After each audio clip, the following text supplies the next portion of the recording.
pas être avec vous. Vous savez, c'est les vicissitudes de cette pandémie, puisque Le Havre a été passé en zone rouge et donc, dans mes fonctions, je ne peux plus me déplacer dans cette belle ville que j'avais découverte l'année passée grâce à Jacques Attali. Mais donc, je voulais quand même vous adresser ce message parce que d'abord, ce genre de forums sont extrêmement importants pour échanger. C'est-à-dire que dans nos gestions de ville, puisque un bourgmestre, c'est donc un maire, c'est le nom d'un maire en Belgique, on a besoin en effet de s'interroger encore sur notre devenir et encore plus aujourd'hui qu'hier. On a parfois tendance dans nos politiques urbaines à imaginer qu'on est sur une courbe toute droite et que dans le fond, on imagine notre avenir qu'avec des jalons qui se succèdent l'un à l'autre. Et en fait, non, on n'est pas dans une ligne droite, on est vraiment dans une courbe permanente où on doit se réinventer. C'est ce que vient de nous montrer d'ailleurs cette pandémie. Elle nous interroge sur nous-mêmes, elle nous interroge sur l'urbanisme. Par exemple, qui va encore imaginer de construire des logements sans balcon? Tout le monde va avoir en vue, évidemment, s'il devait y avoir une pandémie, un confinement, il faut que les gens puissent s'aérer. La logique des espaces publics va aussi être interrogée, la façon dont on va desservir, la façon dont certains de vos intervenants l'ont dit, la pandémie a fait que beaucoup se sont mis à la digitalisation pour continuer à avoir une activité économique. Il y a aussi cette réflexion permanente sur ce que sont nos centres urbains, car évidemment, on a cette tendance à se dire, mais est-ce que dans le fond, il faut absolument se concentrer dans les villes? Est-ce qu'on ne jouerait pas un peu sur l'étalement urbain? Et c'est vrai que la doctrine qui existait avant, c'était densifions pour justement avoir une logique de développement durable en construisant vraiment à côté des centres urbains toute une série de fonctions publiques, que ce soit des crèches, des écoles, des équipements sportifs, culturels, des espaces verts, ce que nous avons appelé à Bruxelles depuis quelques années la ville à 10 minutes et ce que certains architectes urbanistes français appellent la ville du quart d'heure. Sauf qu'aujourd'hui est arrivé le télétravail. Le télétravail était quelque chose que nous appréhendions, sur lequel nous avions un peu peur. Est-ce que la technologie allait pouvoir suivre?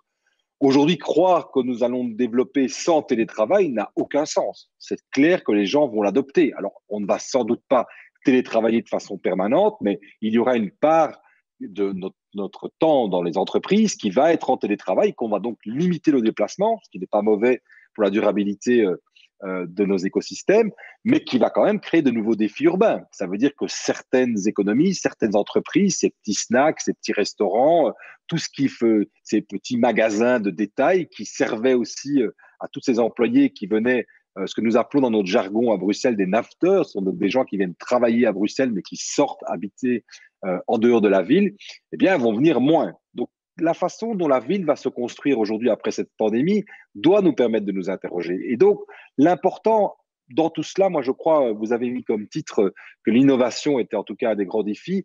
Moi, je crois que c'est vraiment la recherche et les universités. On doit rester des villes de savoir. Je crois que nous, c'est l'alpha et l'oméga de nos politiques urbaines, c'est vraiment l'enseignement. On pense que les fractures sociales se résolvent à travers ça.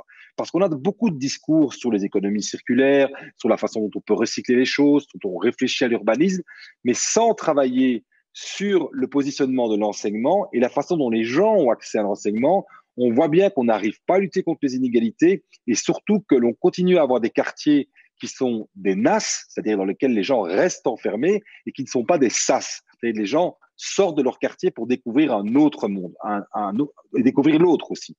Et donc, je pense qu'aujourd'hui, cette pandémie, avec ce qui s'est passé aussi avec les écoles fermées, qui pour moi a été le plus grand drame de la pandémie, au-delà de ce qui s'est passé en termes de santé publique, c'est parce que ça a encore creusé les inégalités entre les gens qui ont pu suivre un enseignement digital, et on a vu aujourd'hui qu'il y avait vraiment moyen d'enseigner de cette façon-là, mais que ce n'était pas non plus idéal de ne faire que ça, et les personnes qui étaient en fracture digitale par rapport à cela. Et donc, dans l'innovation, ça va vraiment être ça. Ça va être comment on va pouvoir partager le savoir entre nous pour justement à la fois combler les manques qui peuvent arriver parce que nous sommes coupés des autres, parce qu'il y a une pandémie, parce qu'il y a une catastrophe qui nous empêche de nous déplacer, et également de savoir comment on va pouvoir continuer à développer notre urbain. Parce que c'est vrai que vous connaissez tous cette statistique qui dit qu'en 2050, 70% de la population mondiale sera dans les villes, qui, je le rappelle, ne représente que 2% du territoire mondial. Et donc, il va falloir jouer avec ça. Et je pense que moi, je veux toujours voir dans les crises, qu'elles soient sanitaires comme celle-ci ou dans les autres, des opportunités de nous réinventer.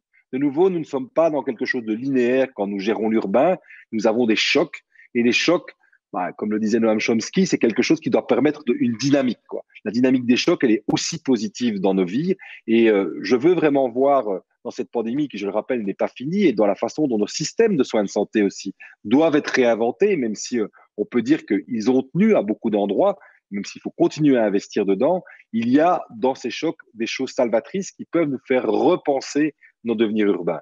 Voilà pourquoi je veux rester positif par rapport à ça. Je pense que en permanence, nous nous posons des questions. Nous avons pris une grande claque parce que nous avions l'impression un peu que notre croissance était repartie, que notre société est repartie. On prend une claque énorme sur ce qui se passe et je répète, ça n'est pas fini. Mais je crois que vraiment, dans l'enseignement, dans la recherche, dans cette innovation, il y a le redevenir de nos économies et notre développement urbain. Et alors, une dernière chose, je crois aussi que l'on doit absolument développer une démocratie qui n'est pas uniquement basée sur la démocratie représentative. Et j'en suis un exemple puisque je suis maire, un maire élu évidemment, mais nous devons continuer à imaginer d'autres processus qui permettent de réintégrer et aux gens de se réapproprier le pouvoir public.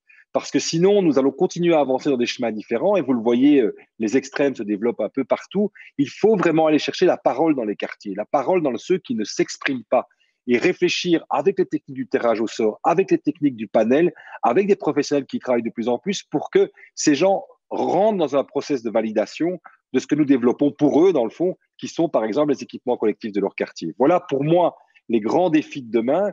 Et c'est vrai que ces défis, ils ont changé en quelques mois parce que le monde a changé évidemment avec la crise du Covid. Mais comme je le dis, je veux voir dans toute crise, en effet, une opportunité. Je vous remercie.